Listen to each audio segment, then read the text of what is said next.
Hello, bonjour Alberta. Did you know that at least 238,000 people speak Français in Alberta? And those numbers just keep on growing? Oui, oui, c'est vrai, it's true.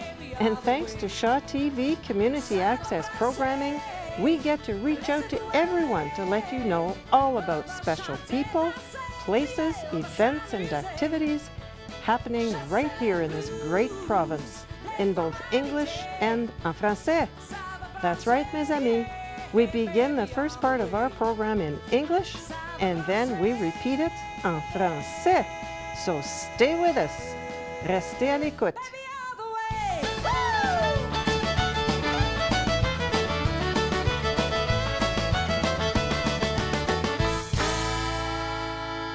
Welcome et bienvenue to Hello, Bonjour, Alberta. I'm Mark Lalonde, your host today. Today we have a guest that is, for me, a special treat, someone I've known for quite some time, and also the city councillor who won his last two elections with the largest majority in the city, André Chabot. Welcome, André. Merci, Mark.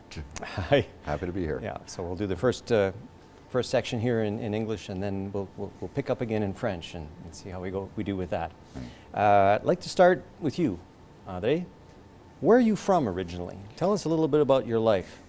Well, I'm not sure you want to ask those kind of questions. Yeah, just the stuff for TV here. Hey, well, I was originally from Saskatchewan. I grew up in a small town in Saskatchewan, a little francophone town, as it turns out, named Farlan.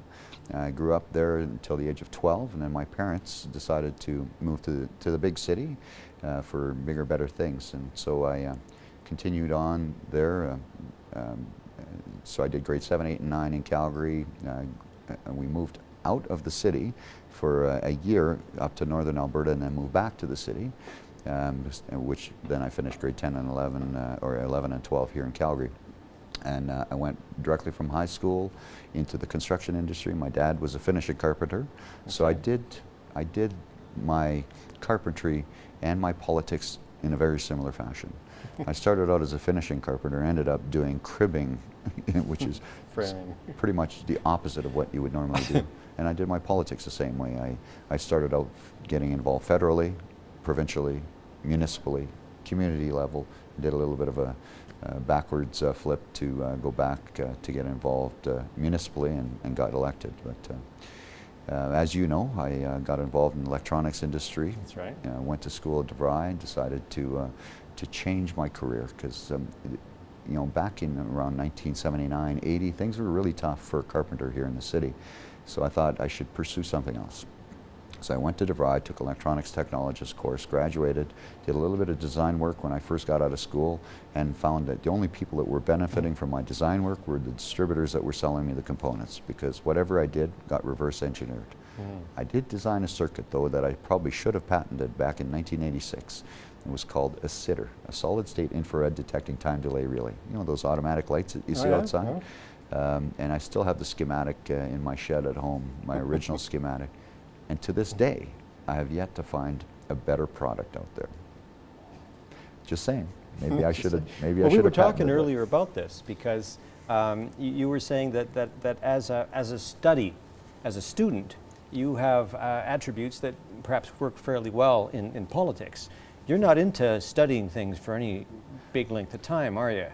Well, I don't mind studying things. I just don't like doing a lot of written work. I can read a ton of material. I just don't like to put pen to paper, if you will, except for if I have to write exams, and I tended to do really well in exams, not so good on the homework or showing my work. How did I come up with this answer? A lot of it I would do in my head. Teachers didn't like that. They like to see you do the written work, and how did you get to this, to know for sure that you understood the problem. But for a city councillor with massive amounts of information that are coming down at you all the time, how do you deal with that? It's ideal, actually, because there's so much information that we have to disseminate, and then you have to be able to debate and argue and try and persuade other members of council to vote in what you think is in the best interest of the city. And so you have to be able to disseminate that information really quickly and be able to come to some sort of a rational thought process that will lead everyone else down the same sort of path. So arguing or debating on the basis of knowledge and understanding is critical to being able to influence others. Yeah. Being able to do all that in your head, on your feet, that Yep. sort of thing. So that kind of explains how that Yep. how that comes along. Well, when you have to go through 2,000 pages inside of 4 days, you have to be able to disseminate that information really quickly and make good sense of it. Okay, so let's talk about some of the challenges that you're faced with in council today. We know you've been vocal on some of them more than others. Yeah. What would you say is the biggest challenge in the city of Calgary today?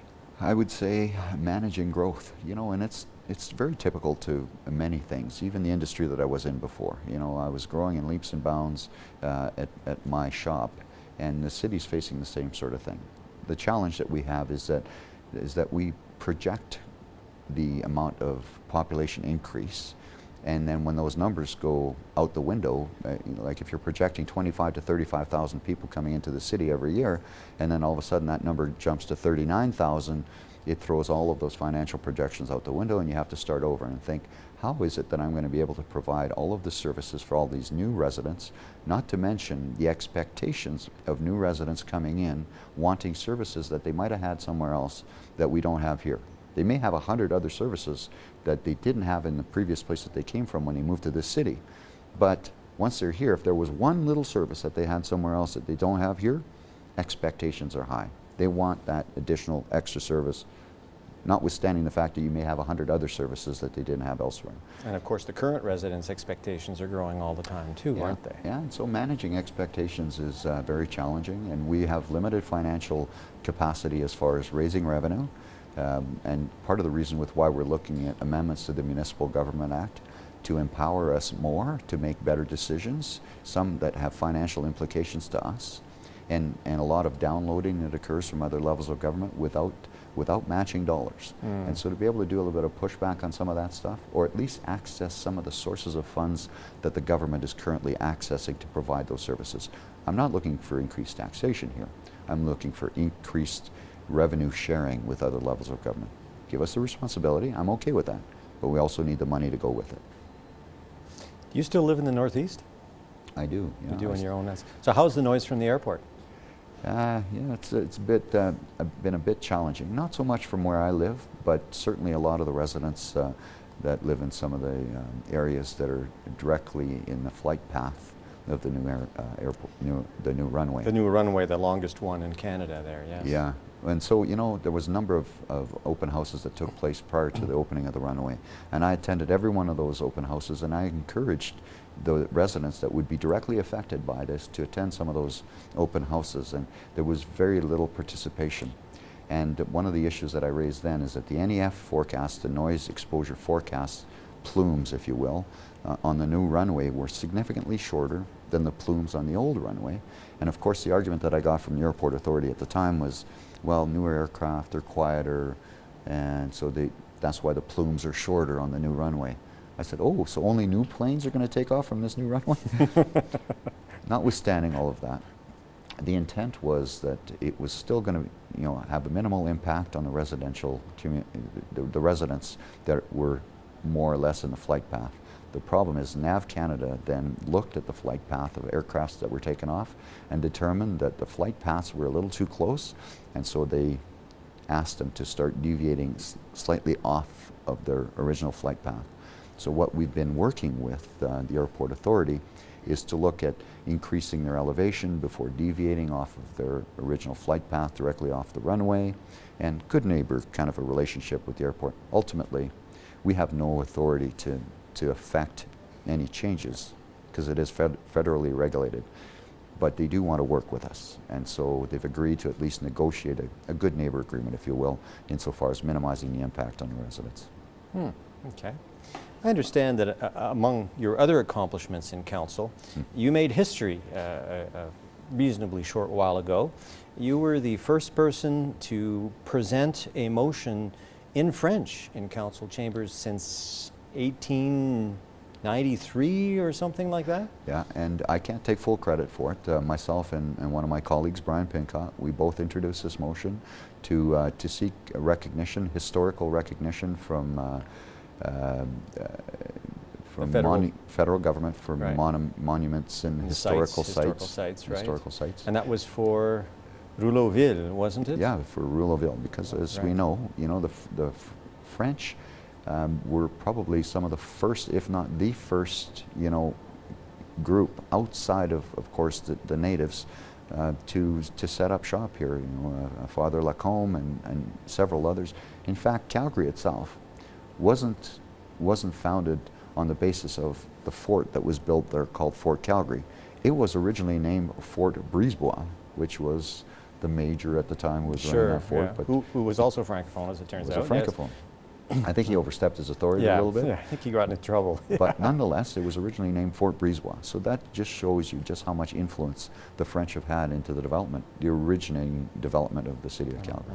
And Rouleauville, of course, now known as Mission, was one of the major centers that started out, and it was pretty much exclusively Francophone.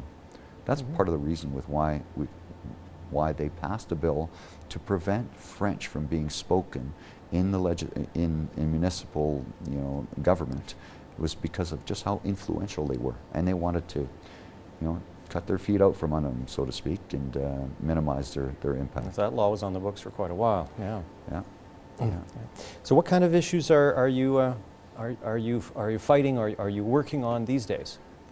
You know what, there's so many things going on in the city, and I'm involved not only at a municipal level but at a provincial level, fighting for things like keeping the costs as low as possible on electrical transmission to minimize the impact on everyday Albertans.